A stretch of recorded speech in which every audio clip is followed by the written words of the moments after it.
За баярлалаа. За Монгол улсын төсвийн төслийг бид нэр хэлэлцэж эхэлж байна. За өнгөрөгч Төсвийн гүйцэтгэх шүү. Тий. Өнгөрөгч 2018 онд Монгол улсын эдийн засаг маань сүүлийн 4 жилийн хугацаанд өндөр буюу 6.9% одоо юм өсөлттэй байсан байна. Энэ нь харьцангуйгаар сүүлийн 3 жилийн хугацаанд бол нэлээд тогтвортой өсөлт бол энэ графикаас харахад харагдаж байна. За мөн одоо инфляцийн түвшин бас зорилттой түвшиндөө 8.1% байгаа нь бас сайн хэрэг байна. За мөн 18 онд 2017 онтой харьцуулахад ажилгүйдлийн түвшин 1%-аар буурсан байна. За экспортын бараа бүтээгдэхүүний хэмжээ 7 тэрбум одоо хүрсэн байна. Импортын бараа бүтээгдэхүүний хэмжээ 5.9 тэрбум долларт хүрсэн. Монгол улсын одоо экспорт импортын одоо салбарын одоо өсөлт бас тодорхой хэмжээнд сайжирсан одоо бас харагдаж байна. За төсөөс харахад хөрөнгө оруулалтын улсын төсвийн хөрөнгө оруулалтаар хийгдсэн ажлууд одоо өнгөрөгч 14-өөс 18 оны үеийн одоо судалгааг гүйцэтгэлүүдийг харуулсан байна. За энэ дээр гүйцэтгэл бол 86.3%-тай гарсан байна. Тэгэхээр улсын төсвөөр хийгдсэн одоо хөрөнгө оруулсан нийт ажлууд нь чухам ямар одоо салбарт илүү хөрөнгө оруулалт орвоо. За ялангуяа сүүлийн 4 жилд одоо ард иргэдэд тулгамдсан асуудлууд, нийгэмд шаардлагатай тэр онц чухал объектууд юунд хөрөнгө оруулалт оруулсан бэ гэдэг асуудлыг асууж байна. За дараанд мөн одоо Монгол улсад ялангуяа энэ сүүлийн одоо жилүүдэд онцгой тулгамдсан байсан цэвэрлэх байгууламжийг одоо барилга байгууламж хөрөнгө оруулалт нь хэрхэн шийдэгдэж байна? Ямар түвшиндээ явж байна? За мөн одоо нефть улсруулах үйлдвэр маань одоо энэ эдийн засгийн газрын одоо тусламжтайгаар явж байгаа бах. Энэ маань зээлийн аль ангилалд нь явж байна. За эдгээр улс орны хэмжээний томоохон төслүүдийн явцын хяналт нь одоо хэрхэн хийгдэж байгаа вэ?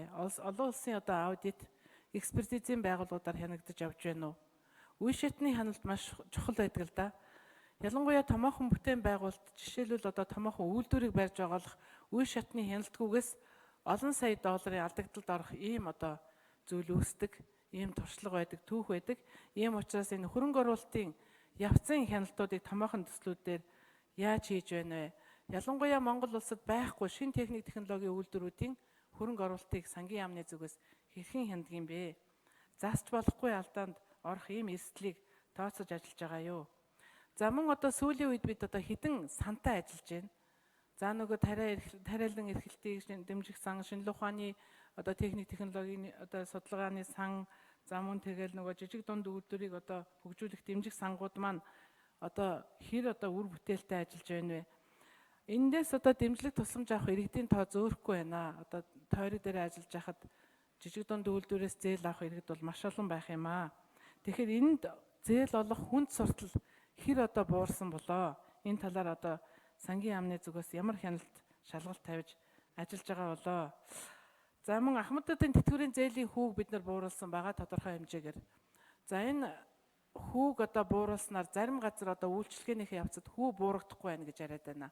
18-19 байсан хүү 15 болсон шүү дээ. Тэгэхээр энэ ямар нөхцөлд одоо буурахгүй байгаад байна вэ гэсэн ийм асуултуудад бас хариу авъя. Энэ бол бас иргэдэд тулгамдсан асуудлууд байгаамаа. За баярлалаа. Өрлөбаатар цайд асуултанд хариулна. За гарамжаа гүшин асуултанд хариулъя. За хөрөнгө оруулалтын ер нь санхүүжилт гүйцэтгэл ер нь хэр байсан бэ гэдэг. За бид нар ингээд төсөв батлуулах үед хөрөнгө оруулалт хийх тавьдаг. Тэгээ яг бодиттой амьдрал дээр одоо хөрөнгө оруулалтын ажлыг зохион байгуулахад төрлөрийн л одоо бэрхшээлүүд гарч эхэлдгийг бол та бүгдээрээ л сайн мэдж байгаа. Ингээ 2018 оны гүйцэтгэлийг аваад үзэх юм бол улсын төсвөөр тавигдсан бүх хөрөнгө оруулалтын гүйцэтгэл нь бол 84.9%-тай. За үүнээс концессийн гүйцэтгэл бол 95.3% гүйцэтгэлтэй. Ингээд улсын яг дунджаар еврийн нийлбэр дүнгээр нь аваад үзэх юм бол гүйцэтгэл 86.1%-тай байсан. Уг нь төсөв батлахдаа 100% гүйцэтгэлтэй гэж баталж өгдөг.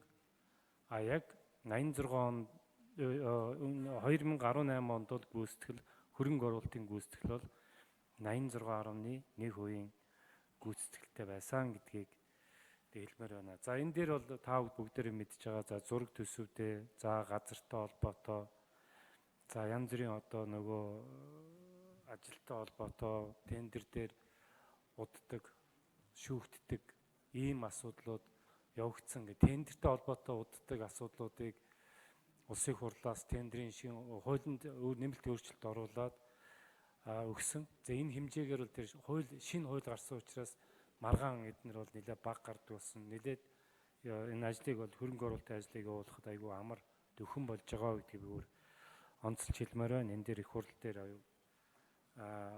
ажлын хэсэг маш сайн бодлого ажиллаж сайн хууль гаргаж өгсөн гэдгийг би энд онцлж хэлмээр байна. За дараагийн хувьд бол хөрөнгө оруулалтууд дээр хийгдэж байгаа хөрөнгө оруулалтыг энэ барилгын хөгжлийн төв байгаа. Эндээс хяналт тавьж явдаг. Сангийн ам бол хийгдэж байгаа хөрөнгө оруулалтын явцад бол хяналт тавьдгүй. За санхүүжилт олохдоо бид нар ажлын 3 хоногтой материал иж бүрдэн одоо байна уугүй гэдгийг харж агаад гүйцэд байгаа тохиолдолд санхүүжилтийг олгоод явдаг. За гэдгийг бол одоо хэлье. За засгийн газрын тусгай 29 сан бүгдэн дээр нь бол засгийн газар бол шалгалт оруулсан. Нэлээд их хэмжээний бол зөрчлүүд бол тэнд гарсан. Сангийн амны вебсайт дээр бол энэ бүх одоо шалгалтын дүнг бол бид нар тавьсан байгаа. Тэгээд энэ 29 сангаа одоо 22 сан болгож одоо цөөрүүлэх, үйл ажиллагааг нь ил тод болгох, нээлттэй болгох. За чиглэлээр арга хэмжээ авах зорилтоор энэ засгийн газрын тусгай сангуудын тухай хуульд өөрчлөлт оруулаад энэ төсөвтэй хамт сая улсын хурлд өргөн мэдүүлсэн байгаа. За энэ дээр бол их хурл маань бас нэлээд сайн олон талаас нь ярилцж байгаа сайн одоо хууль гаргаж өгнө гэдэгт бол итгэж байгаа. Ер нь бол бид нарын тусгай сангуудаа цөөлье, энгийн болгоё, олон нийтийн ил тод болгоё. Зээлийн хөрөнгө зээл хуваарлагдж байгаа байдлыг бол ил тодоор олгож олон нийтийн хяналтыг оруулах тал дээр нэлээд анхаарал тавьж ажиллана гэсэн ийм бодолтой бол байгаа. Одоо жижиг дунд үйлдвэрлэлийн сангаас олгодог зээлийн одоо журмыг нэлээд өөрчилсөн улаан сайд бас нэмж хариулах бах гэдгийг хэлье. За Ахмадын зээлийн холбоотой асуудлыг нийгмийн хамгаалалт хөтөлмөрийн аймдхан хариулж байгаа.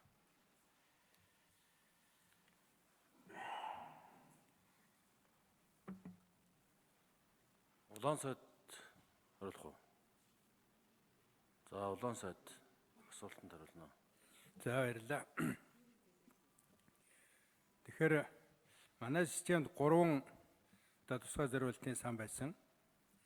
За түүнийг одоо засгийн газрын 87 дугаар тогтоол гарсны дагуу бид өөрчлөлт байгуулах ажил хийж байна. Мал хамгаалах санг татан болгосон. Ингээд жижиг дунд үйлдвэрийг хөгжүүлэх сан дээр сангуудыг төвлөрүүлж, за цаашдаа бол одоо хөдөө аж ахуйн үйлдвэрлэлийг дэмжих сан болгон зохион байгуулах ийм зорилготой бүтцийн өөрчлөлтийг хийгээ явж байгаа. Одоо тусгай сангуудын тухай хуулийг хурлаар хэлцэгдэж батлагдсны дараа энэ бол одоо эцэслэн зохион байгуулагдахаар ингэж явж байгаа. За жижиг дунд үйлдвэрийн хөгжлийн сангийн хувьд бол энэ жил одоо оны эхнээс 40 гаруй тэрбум төгрөгийн өөр авалгыг бид барагдуулаад явж байна. За энэ их усврээсээ бид нэр зээл олгох ажлаа хийж байгаа. Засгийн газраар жижиг дунд үйлдвэрийн хөгжлийн сангаас зээл олгох журам дүрм шинжлэгдсэн. Энэ одоо шинжлэгдсэн дүрмийн дагуу сонгон шалгаруулалт явагдаад ингээд 3 дахь одоо шатны шалгаруулалт үндсэндээ дууссан. Өнөөдөр 150 гаруй аж ахуйн нэгжид за мөнийг одоо 8 орчим тэрбум төгрөгийн зээлийг олгоод байна. Цаашдаа бол энэ зээлийн олголт банкар болон жижиг дунд үйлдвэрийн хөгжлийн сангаар дамжиж шалгарсан төслүүдөө санхүүжилт нь одоо хийгдэж байгаа.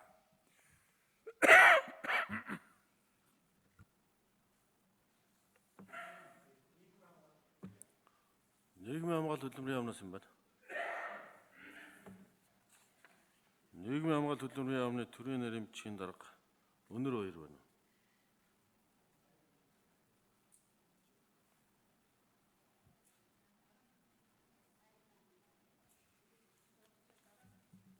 За чин зэрэг сайд орж иж асуултанд хариулж тодруулж хариулна.